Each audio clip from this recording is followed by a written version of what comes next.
Hello, everyone. I'm Dr. Bradley Wolfe, and I'm recording this lecture to go over the Communication in the Real World textbook, Chapter 1, Introduction to Communication. Now, I'm using the version of this book that is hosted by James Madison University. So there's a couple of versions out there. This is the version I'm using of Communication in the Real World. But otherwise, this will give a good introduction to communication studies, right? This chapter does a great job at going over a variety of things.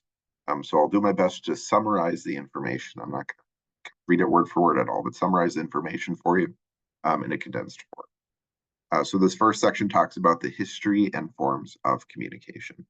So sometimes when we look at the history of communication, we go all the way back to ancient Greece. We talk about Aristotle and rhetoric, and different Greek philosophers as well, talking about speaking well, speaking persuasively to your audience. We use many of the same ideas from ancient Greece in public speaking classes today.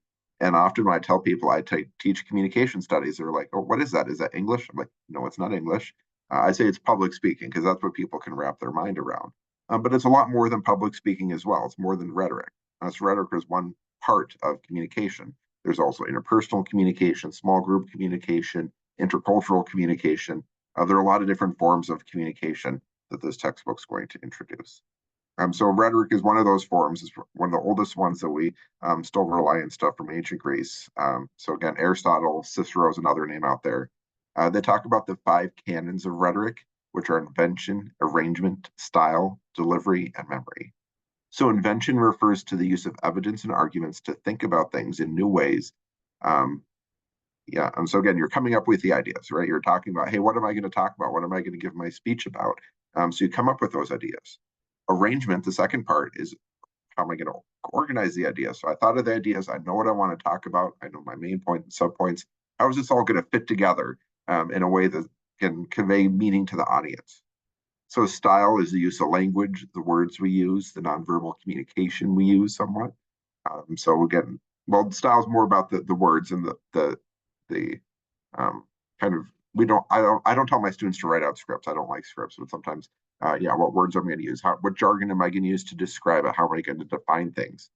Delivery is more about the vocal variation and the physical characteristics of the speaker. So that's more the nonverbal. So style's the verbal, delivery is the nonverbal. This textbook has separate chapters for each not verbal and nonverbal in a lot of different contexts, right? Besides public speaking as well.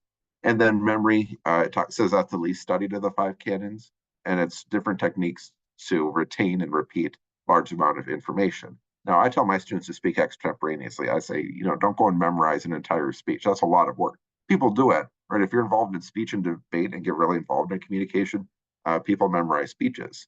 Actors, in theater, they memorize speeches a lot. Sometimes communication and theater are seen as closely related disciplines for kind of that presentation aspect of it. But that's just the five canons of rhetoric there. Again, it's been built on a lot since ancient Greece. So we look back around 1900. That's when it started kind of coming in the United States for us to, building out the discipline, separating from English. It used to be part of English department to talk about speech. And then it's like, oh, we want to be our own department, right? So they separated out around 1900. And then, we go through the, early 1900s, they started expanding across in higher education, started expanding as their own department and their own discipline. And so that's often why we use APA versus English's MLA, is because we want it to be different, right? We want to be different. We're not seen as the same thing. And there's a lot more to communication than, again, public speaking. So this next part talks about the forms. So a lot of different forms. This is just kind of a brief overview of them for the introduction. So intrapersonal, that TRA there, tra, is internalized vocalization and reflective thinking. Often people have an internal monologue. Not everyone has an internal monologue. Vast majority of people do. So kind of we're talking to ourselves, it's triggered by some sort of internal or external stimulus. We may want to communicate, think, oftentimes, if we're, especially people with anxiety, have a little bit of anxiety. Oh, did I say that well? Did I communicate right? We can do interpersonal communication about communication, or how am I going to interact with this person? But other times it can just be like, oh, we're hungry. What do I want to eat? That sounds good. This sounds good, right? It can be simple things like that too. So intrapersonal within ourselves. Interpersonal, usually it's just in our head and we don't vocalize it. Some people talk to themselves out loud too, which is fine. So, but again, it's that communication with ourselves. Interpersonal is about two people. So how we're communicating with each other and how we're interacting. It says there are subdisciplines like intercultural communication. So when we're in relationships with cultural differences, everyone has culture, lots of different aspects of culture. We can interact across those differences. It talks about organizational communication, which is a lot of relationships within an organization, health communication, specifically to the medical setting, computer mediated communication, so online, right? You're watching this video online.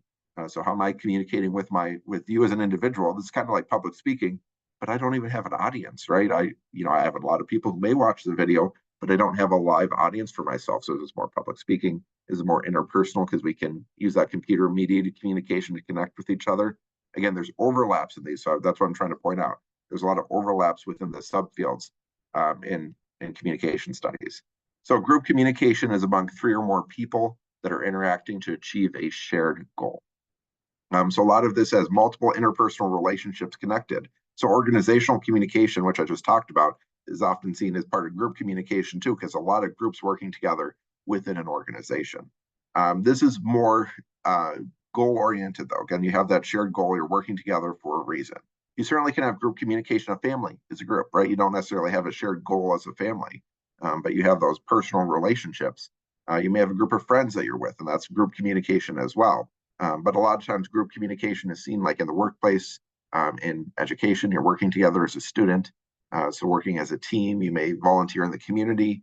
I've been involved in different nonprofit boards or even like the Optimist Club or the Lions Club. There's different organizations where you'd work together as a group. Sports teams is also group communication. So a lot of people play together as a team, work together as a group in athletics. So that's another example of group communication. And then public communication, again, is more that public speaking. So sender focused communication in which one person is conveying information to an audience. The audience can be asynchronous like it is now. It can be a live audience, like a teacher talking in a classroom.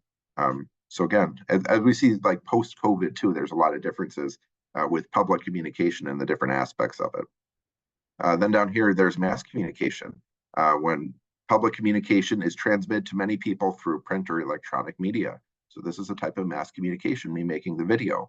I'm using principles from public speaking. I'm using principles of interpersonal communication too, right? To have a kind of a personal conversation here and not just read off a script to you, right? I'm trying to interact on a specific level with the audience, but this is mass communication, right? So there's definitely overlaps.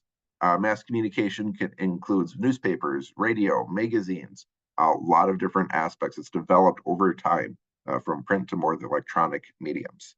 So a lot of different types of mass communication as well. So those are the different types, a little bit about the history, very brief history, and different types of communication that this textbook covers. So then the communication process is next. How does this textbook view the communication process? It has some key terms here for us to look at with any model of communication. Well, simply, there are participants. So they're the people, they're the senders or receivers. I'm a participant in this communication. You're a participant in the communication. There is a message. There's the words that I'm saying. It's both the verbal and nonverbal content being conveyed. So when I use a hand gesture, that's nonverbal, right? So that's an aspect of the message as well. There's the encoding process in which I decide how I'm going to encode the message, what words I'm going to use to share what I want, what sort of nonverbal communication, my hand gestures, how am I encoding the message? And then there's the decoding process. So if you've ever seen about miscommunication, I may intend my message to be one way. I encoded it with some thought to mean one thing, and you may decode it in a different way and have a different understanding based on that. So again, that's one of the examples of how communication can be a little bit tricky with the encoding and decoding process, how we understand each other. And then there's the channel. Right now we're using electronic channel to communicate, making a video very specifically. You may have, channel just talking to each other, right next to each other could be the channel just verbally, or it could be a text message, right? You could be communicating through a text message and that's your channel to communicate. So the transmission model is the most basic linear model. One person, the sender, I am encoding a message. I am sending it through a channel. I am making a video, and you are decoding the message as the receiver. And then there's noise, there's distraction. So if your phone is beeping, if you have a thought in your head, I'm hungry, what do I want to eat? Oh, I'm a little bit tired right now, but I'm watching this lecture anyway, right? That's the noise. So it can be like physical noise, like something rattling, you have a dog barking. Oftentimes, if I'm at home, I'll have my cat, coming to try and get attention. My dog's trying to get attention. I could have noises of, them running around the house. I could maybe hear the furnace if going on, in the winter in Minnesota. Sometimes I'll hear a furnace running. So that can all be noise, or it can just be like the psychological noise that we have inside of us as well. But the transmission model is one way, right? That's how they look at it. Sender encodes a message, sent out to the receiver who decodes the message. So that's pretty of a basic one. Again, it talks about different types of noise here. There's a lot of other specific types of noise, but overall, noise is those distracting thoughts. Next, we have the interactive model of communication that basically says there's a feedback channel, right? The receiver is not just a passive receiver. You're not just sitting there passively taking in this message. You can respond to me. You can make a comment on the video. You can send me an email to respond to me, or give me some other information. There's plenty of feedback channels. If you're talking to someone and you say hello, right, you have that transmission model first, they're probably going to talk back to you. So it's not just the hello, me greeting you, it's the interactive model. What sort of response am I going to have? I say hello to you, you encode, I encode that message, you decode it, you say, hey, I probably should greet them back. Hi, how are you? Right? We have some communication back and forth. So again, there's that exchange of information. Even if we sit there and I say hello to someone and they don't hear me, or they're in their own thoughts, don't respond, right? I'm getting a message based on that, even though they don't know they're communicating with me. Oh, I said hi to them. Are they mad at me, or why are they ignoring me? Right? We still get that message by the lack of communication. So there's a saying in communication: you cannot not communicate. You're going to give some feedback regardless of what you're trying to do. So again, so like me making this video, this mass communication, we can look at the analytics and say, okay, who's watching the video for how long? I don't know specifically who's watching the video, but I can see for how long. Oh, this user listened for this long, this person listened for this long. And so I get some feedback that way. So it can be comments on a video, or it could be the analytics that I look at. But yeah, if we're having a conversation, we often will get verbal and nonverbal feedback. If you're giving a speech to a live audience right in front of you too, you're going to be saying, hey, are they engaged? Are they looking at me? Are they on their phone? Are they texting? Are they falling asleep? Do they look bored? Right? There's some sort of feedback that we're getting. That's what the interaction model shows. It also talks about different contexts. So a physical context are some environmental factors. So looking at the physical space that we're in, I'm in my office. You can see my physical space. I have some artwork on the walls, which may impact in how you view my message. Certainly, you have a physical space that you're sitting in listening to this video. In that physical context, if you're sitting, at home in a quiet space, is going to be different than if you're like at school, where there's, in the commons area where there's other noise around you, right? Those are different types of physical context. Also, the psychological context, it talks about stress, anxiety, emotions. Oh my goodness, I have to remember what Dr. Wolfe is telling me right now because I need to understand this textbook. You may be anxious about it, and that may impact your ability to take everything in because you're too focused on that stress. Or you may be relaxed, enjoying this. Hey, I'm just sitting here listening to this. Again, that psychological state impacts on how you're receiving this message that I'm sharing. But any sort of interaction, it talks about the emotion of love. If you're in a romantic relationship or on a first date, that psychological context can impact you as well. So again, we have those different contexts that's involved with this interaction model of communication. So we both have individual physical and psychological context. There may be similarities, but there also could be differences between each of the participants in the interaction. Then we have this transaction model of communication. So again, you have two communicators, but you're co-creating the meaning together, right? You're coming together based on the social context, the physical and psychological context, the cultural context, the relational context. So if you're misunderstanding with each other, you can say, hey, is this what you meant? Right? I think this is what you're saying. If you're talking to your boss about a project, they give you directions. You may want to clarify saying, hey, did I understand you correctly? Are we on the same page here? Right? Or if someone responds to you and they didn't respond in a way you were expecting, you may say, hey, maybe I didn't communicate that right. Maybe I need to rephrase things. So if people are asking you questions or they look confused, again, that nonverbal communication, it may be, okay, we're creating meaning together. We're creating meaning in this situation together. So I talked about the physical and psychological context briefly before. The social context, again, where we interacting is this, in the workplace, is this personal relationship. Talks about the relational context too. So we have Are we both at the same level in the workplace? Are we siblings? Is a power differential? Is this your boss talking to you? Is it a parent talking to you? Are you in a romantic relationship, right? That's a relational context as well. So we look at where is this communication being said, who is it with? And if you have a relationship or even like a good friendship, you may understand each other. So sometimes even over text, I have a friend who I've known over a decade. If I say something sarcastic to her, if you're saying over text, sarcasm is hard to pick up on, right? Not everyone can read sarcasm over text. But just because she knows me, she's going to know if I'm being sarcastic. So she's like, oh, that's not something Bradley I would say. So clearly he's joking around, or being a little facetious. But if I say that to someone who doesn't know me well, they may not know I'm joking with them and may interpret it very differently. Then there's also this cultural context. So what's our cultural background? What is the cultural meaning we bring to the situation? Everybody has culture, right? Everybody has culture. I'm from Minnesota. I live in a small town in Minnesota. So I have that Minnesotan context where we're Minnesota nice. I've interacted with some people in the United States who are from the East Coast, and they are a lot more direct, a lot more upfront. And that can be like, oh, what did I do to upset them? Right. And I get taken back a little bit.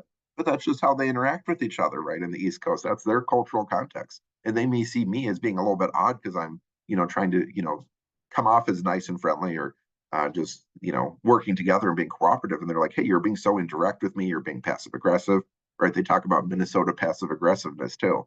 But it's just a different cultural context. If we open that up more and look at different places around the world, there are so many different ways we can communicate and cultural contexts that communication can occur in. We also can look at the language we're using, and the language I'm speaking in English, right?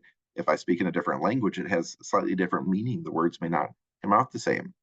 So if you like listen to translated works, or if you speak multiple language, you understand this. But just because you change can translate the words, you may translate the words word for word, but it may not have the same meaning between both languages because there's that different cultural and linguistic context as well. So this transaction model takes into account a lot of different contexts, a lot of different aspects to it, and you're co-creating the meaning. That's the key here. The meaning is being co-created between the people involved. All right, so I'm going to keep scrolling down. Certainly you can read through this if you want a deeper understanding of any of these concepts, and I definitely encourage you to do that, but I'm just trying to give a brief overview of everything. So if we go to communication principles now, communication is integrated into all parts of our lives. One of the reasons I decided to study communication is because I did not see myself as a naturally gifted communicator, right? I think I struggled with communication in many situations. Like, I need to get better at that because communication is involved in so many aspects of life. Right? It talks about academic aspects, professional aspects, civic, personal. It's like if I am struggling with communication, I'm going to struggle in all these different areas. This is so vital to every aspect of life. And I want to get better at it. So that's why I studied communication. So that's why I'm teaching communication today. It's not because I'm like a gifted communicator. I think there's some extroverts who really love communicating. And there's definitely those people within the communication field. Me, I'm a strong introvert, right? I'm a strong introvert. I like keeping to myself, but I know communication is necessary when engaging with others. So I've worked hard at learning how to engage with people, learning how to talk in a variety of different contexts, and it's helped me out a lot. Right, my first job out of college was in sales. So I had my degree in communication, and I went into sales. And I'm like, oh, I'm an introvert. I don't know if I'm going to be good at sales, but I was good at it because of what I learned in the communication classroom. I gave great customer service. People, liked me in that setting. I knew how to engage with them, and it helped me be successful there. I also worked in the nonprofit sector.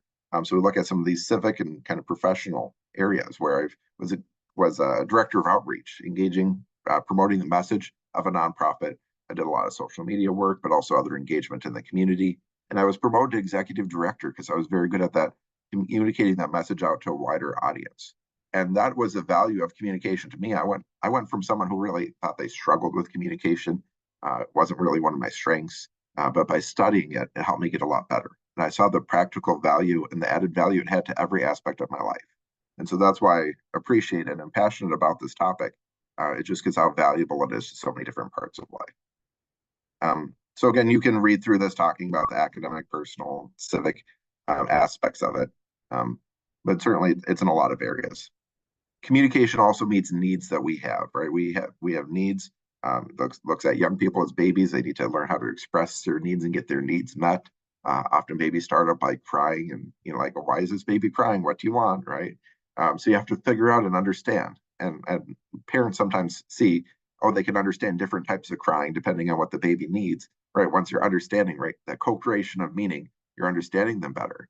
But as children grow, get older, then they start developing language, and they can use language to express their needs. And as adults too, we use communication to express our needs, or sometimes we don't do it very well, and maybe we should get better at that. So we have physical needs that we have. So again, I'm hungry, right? So I want to eat, right? That's a physical need, what I want. But you may have to ask your friend, hey, can I stay at your house? I'm transitioning right now. I'm moving. Can I stay at your house for a couple of days? Talks about the mental health field, being able to talk about your mental health. That's more of a psychological need than a physical need. But I think, if we look at people with stress, depression, anxiety, right? Being able to manage those things, especially students, right? Students are often, you're in school because you're lower socioeconomic status, don't have a lot of money.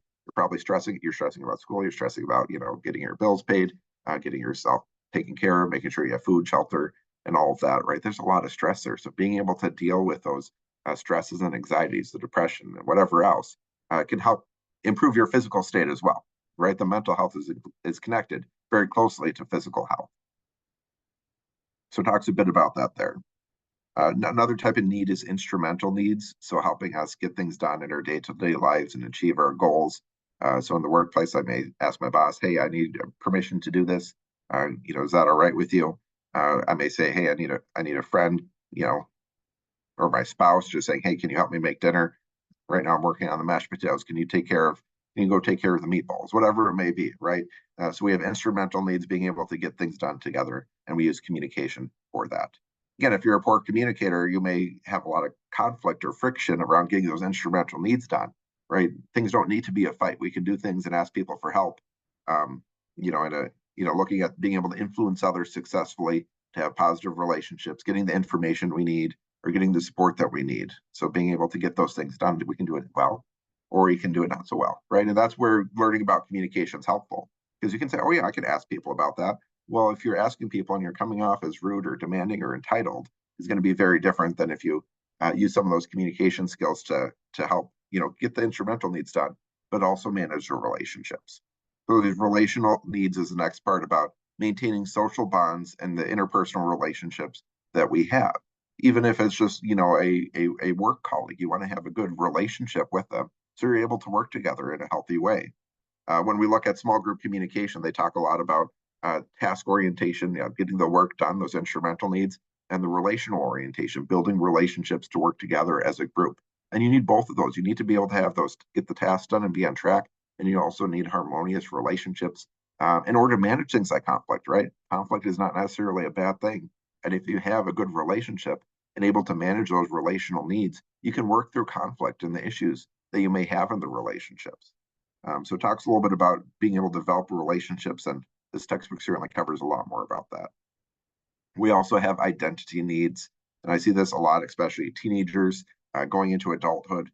We think about our identity. We think about ourselves. Who are we? Are we funny? Are we smart, loyal, or quirky? It's not only who we think we are, but who do other people think we are? And each of those relationships, people may have different ideas of who we are. Just because I know myself, right? But my idea of Bradley might be different than my boss's idea of Bradley, maybe different than my parents' idea of Bradley, maybe the different than my best friend, how she views me as Bradley, right? They may have different views in their head of who I am as a person, right? Because they know me in a different context, and those all impact our identity. There's probably similarities between each of those groups. I would hope so. I hope there's a lot of similarities, but there's also differences in how we interact and engage with people, and how that fits with our identity. Is this fulfilling our identity needs? Does this verify who I believe I am as a person, or in these contexts, am I getting mixed messages about who I am as a person? So again, those identity needs can be met through communication and can be managed, because sometimes we don't know who we are, right? Who am I? Who do I want to be? Right? We know who we are. My name's Bradley, right? That's who I am. But this is something that we sometimes struggle with, work through. I know a lot of times, people want to be able to provide for their family, for example. So they have this identity as someone who provides for their family, but they may not have the right job or career right now in order to pay for everything, right? That might be a struggle with their identity of who I want to be, who I'm striving to be, and who I am today. So being able to work through those identity needs can be done with effective, communication. And some of that, again, may be the interpersonal communication with ourselves, or maybe communication with other people. There's a variety of ways in order to get those identity needs met. So communication is a process. That's the interchange of verbal and nonverbal messages. Uh, again, we looked at those models of communication, how it kind of goes back and forth often. It says here maybe, we may not always know what's going to happen once we start interacting with people. It's not always a very neat and tidy thing like math, 2 + 2 = 4. It's very neat, tidy, you kind of know what's going to happen once you put those things together.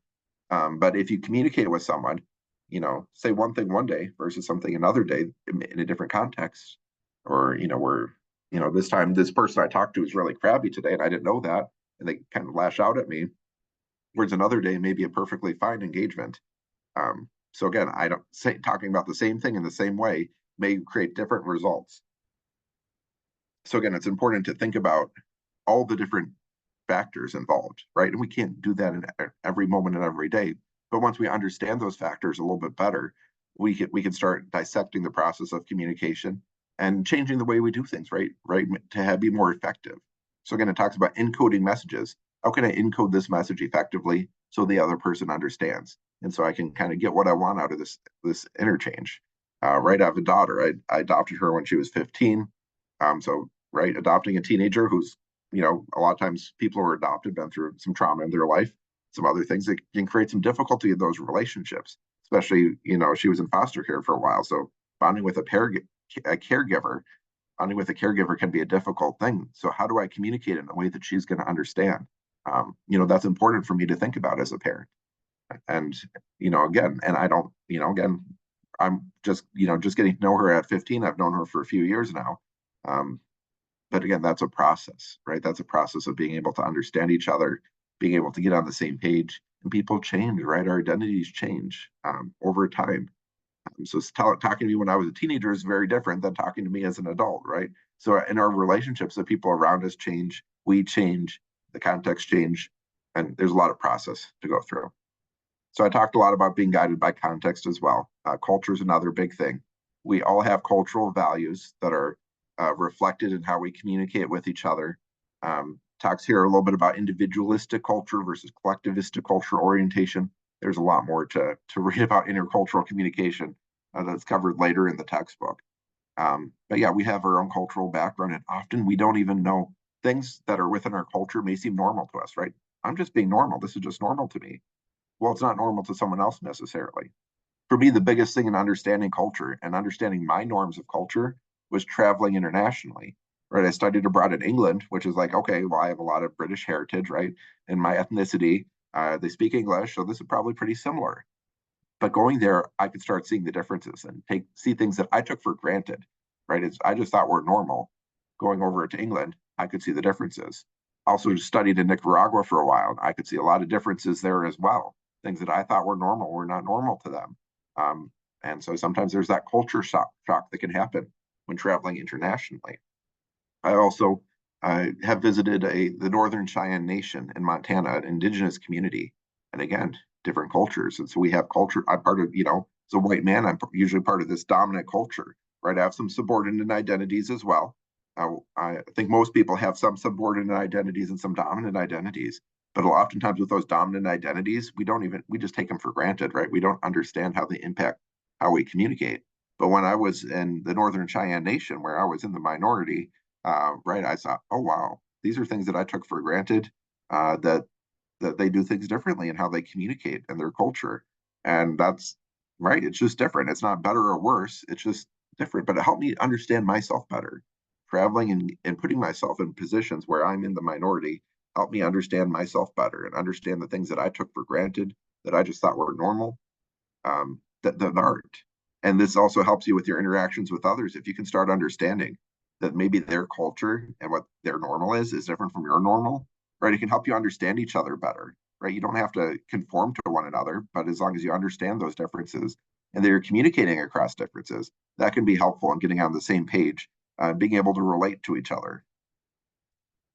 So this next key point here is communication is learned.